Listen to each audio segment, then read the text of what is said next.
Di awal tahun 2000-an hingga tahun 2010, di sekitar Padang Bulan saya ingat benar ada beberapa taman bacaan dan rental buku di sekitar Padang Bulan. Tapi sekarang bahkan di Medan sendiri, mungkin taman bacaan Spirit adalah satu-satunya yang tersisa hingga saat ini.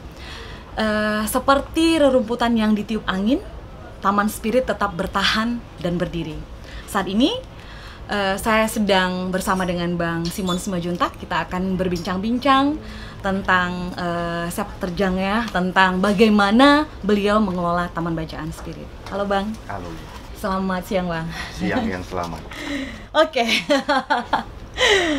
Bang, saya ingat benar nih Bang, bahwa Taman Bacaan Spirit ini waktu berdirinya itu nggak jauh beda ketika saya juga dengan teman-teman waktu itu mengelola Taman Bacaan juga Rumah Buku Medan. Buku.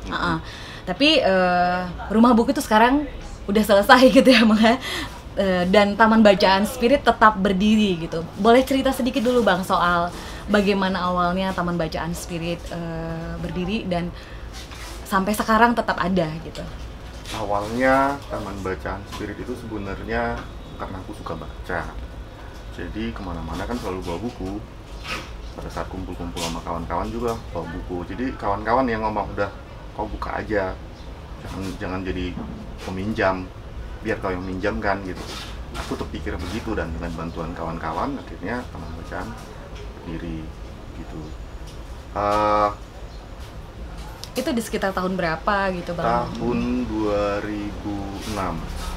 Aku ingat aku keluar dari kampus USU, dari Sumber. Kulihat di situ ada kios yang di overkontrakkan. Aku berandai-andai, andai aku punya duit, aku ambil tuh buat Taman Bacaan gitu.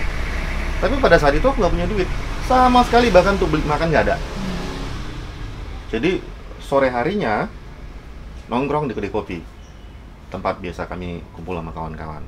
Saat itu aku berharap ada kawan yang pulang kerja minum kopi di situ, so aku bisa minta dibayarin makanan, karena aku memang nggak punya duit sama itu.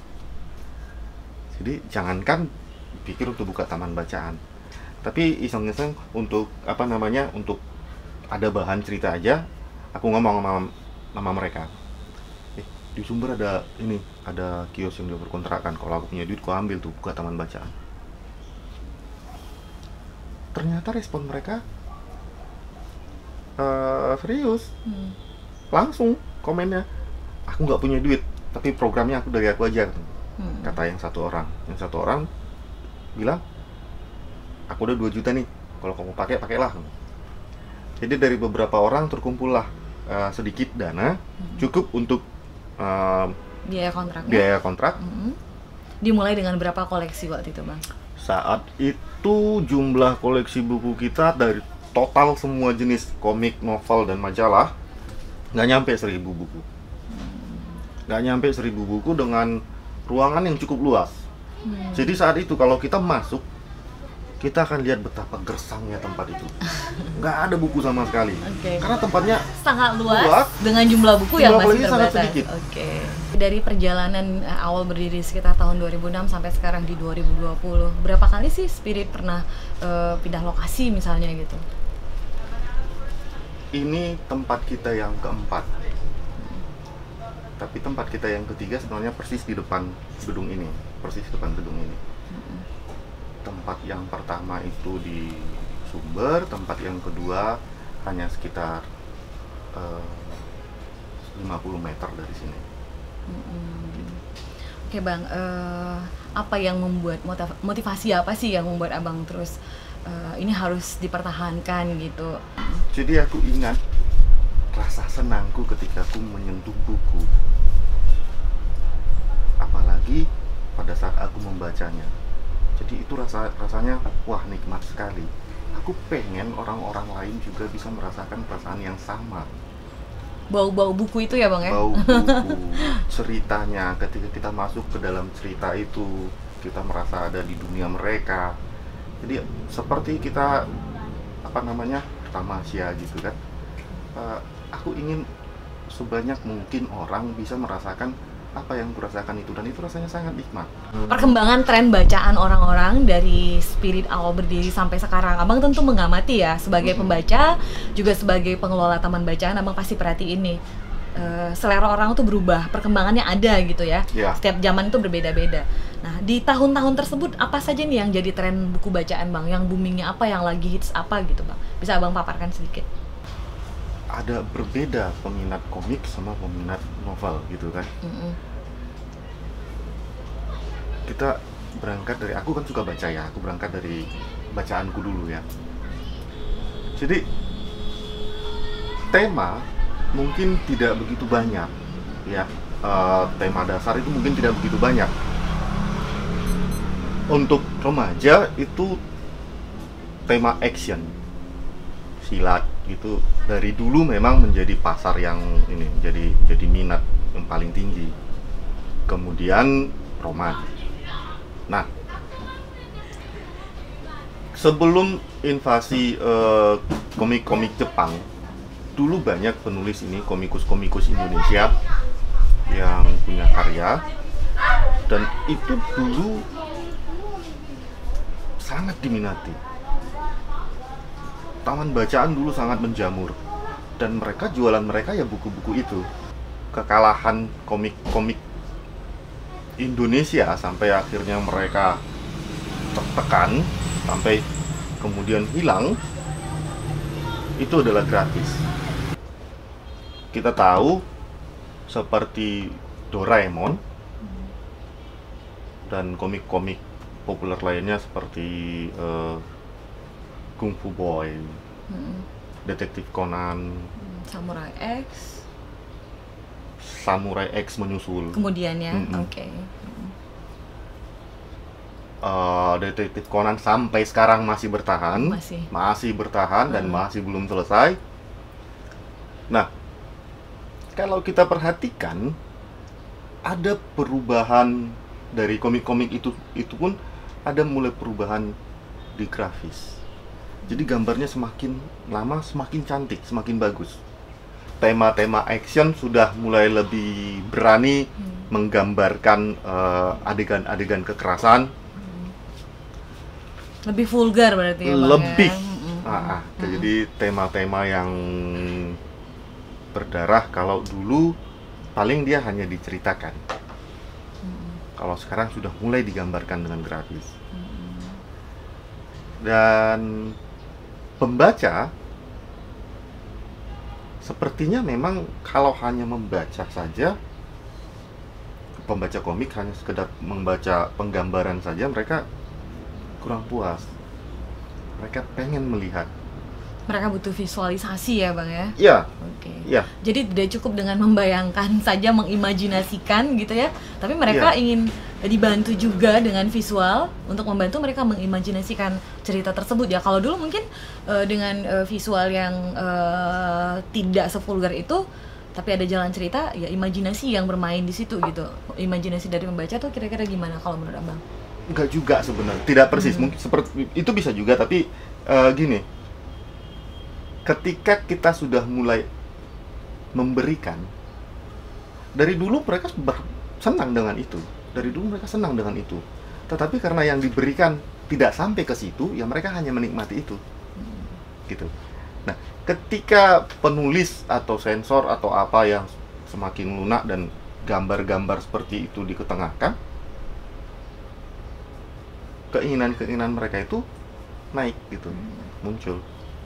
Itulah yang menyebabkan buku-buku seperti itu laris. Nah, ketika satu buku laris, yang lain akan meniru, akan ngikutin. Maka masiflah, banyaklah yang seperti itu. Itulah jadi tren. Nah, itu kalau kita ngomongin minat baca, perkembangan minat baca dan buku-buku yang diminati dari komik. Kalau selain komik nih bang, apakah dia fiksi atau novel, seperti apa nih perkembangannya dari kisaran tahun 90-an sampai sekarang, sejak abang mengelola Taman Bacaan Spirit, itu seperti apa? Ada masa di mana novel-novel Indonesia atau ya novel-novel Indonesia itu cukup banyak ya, cukup banyak sangat apa namanya, produksinya cukup luar biasa. Penulis di situ cukup diapresiasi mungkin ya, mengapa muncul.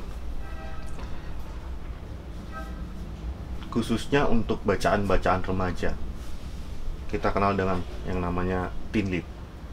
Nah, di tahun 2000-an awal itu ya sampai tahun 2010-an itu teen lit cukup merajai. Ya, aku juga baca, Bang. Sangat merajai. Teen lit itu sangat banyak sekali. Baik itu terjemahan ataupun yang dari lokal sendiri ya. Iya. Cuman memang yang dari terjemahan nggak gitu banyak ya. Jadi kalau untuk yang lokal itu teen lit, yang untuk terjemahan itu ciklit. Ciklit lebih dewasa ya? Ya, untuk cik. Nah, kemudian di atas tahun 2010-an itu mulailah masuk yang namanya HISROM, historical romance. Awalnya historical romance ini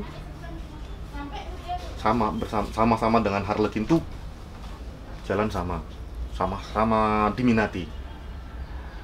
Cuman dengan kalau yang HISROM ini dia bukunya lebih tebal, ceritanya sedikit lebih kompleks. Sedangkan Harlequin kan agak tipis dan lebih simple. Mungkin karena banyak pembaca yang butuh ya cerita yang sedikit lebih kompleks dibandingkan dengan ini, mungkin agak bosan dengan cerita yang terlampau simple. Atau memang mungkin karena Harlequin itu cukup maksudnya HISROM itu cukup bagus ya temanya. Sekitar ya lebih dari 5 tahun historical romance itu merajai jadi bestseller di tempat kita khususnya. Kalau sekarang gimana, Bang? Saat ini? Untuk saat ini historical romance masih diminati, Harlequin masih diminati. Yang cukup sepi itu adalah, kita tadi belum bicara mengenai buku-buku fantasi. Kita tahu ada yang namanya Harry Potter. Nah, di zaman awalnya Harry Potter booming, banyak sekali buku yang masuk yang temanya mirip, tema-tema fantasi, buku-buku fantasi. Jadi di masa sekitar 5 tahun itu, masa dari Harry Potter mulai itu buku fantasi cukup banyak sekali yang diterbitkan dan cukup banyak yang mencari. Tetapi 2 atau 3 tahun terakhir ini sudah meredup. Sekarang kita udah nggak bisa lagi melihat tren kalau di taman bacaan kita ini. Kalau dulu kan ada kecenderungan lebih banyak minjam komik atau lebih banyak pinjam novel pun yang lebih banyak itu bagian yang sini, bagian yang romance kah, bagian yang fantasi kah atau detektif kah. Kalau sekarang sudah hampir merata, jadi sudah banyak yang cari tema-tema budaya, tema-tema sudah mulai banyak yang dulu tidak begitu populer, sekarang sudah mulai dilirik sama pembaca. Karena memang yang terjadi penurunan yang paling besar itu adalah pembaca fiksi. Itu yang paling banyak penurunannya. Mereka beralih bacaan atau seperti apa, Bang? Mereka tidak membaca. Oke. Mereka tidak membaca lagi, atau produktivitas membacanya yang menurun. Atau mungkin jauh. gempuran e-book mungkin, Bang? Aku khawatirnya gempuran e-book itu tidak sebesar yang lain. Maksudku memang pengaruh dari teknologi. Tapi bukan e-booknya. Apakah itu menonton atau game atau yang lainnya, sejenisnya itu. Ya, Bang? Jadi waktu dan kesibukan lain. Jadi waktu mereka bermain sosial media, bermain game. Oke, Bang. Untuk Taman Bacaan Spirit, seperti apa nih harapan Abang terhadap Taman Bacaan Spirit dan minat baca kita nih sekarang ini? Ada sedikit harapan itu. ada kegiatan dari minat baca itu nantinya yang apa ya, ada harapanku ada nanti masa dimana spirit mulai dikunjungi lagi, sehingga ya aku tambah teman lagi begitu. Walaupun sebenarnya taman bacaan ini sudah tidak menghasilkan sama sekali, belum ada niatan untuk menutupnya. Aku masih akan bertahan sampai sebatas kemampuanku nantinya. Apakah itu 5 tahun lagi atau 10 tahun lagi. Walaupun buku sekarang sudah dianggap kuno, buku sudah dianggap tidak zamannya lagi, tapi bagiku tidak. Dan aku yakin bagi beberapa temanku di luar sana juga tidak. Dan mereka masih cukup menghargai buku. Bagi abang sendiri seperti apa itu? Taman bacaan spirit ini bagi abang itu apa gitu? Aku ngutip kata-kata beberapa orang pelanggan spirit, dan kayaknya ini sesuai. Aku juga merasakan itu. Ini rumahku. Jadi mereka bilang spirit itu rumah kedua. Jadi kalau aku nggak ada di rumah, aku pasti ada di spirit. Keseharianku memang ada di spirit ini. Keseharianku ada di tengah-tengah buku ini, di antara buku ini. Dan aku merasa nyaman kalau aku melihat buku-buku ini. Jadi spirit ini adalah rumahku.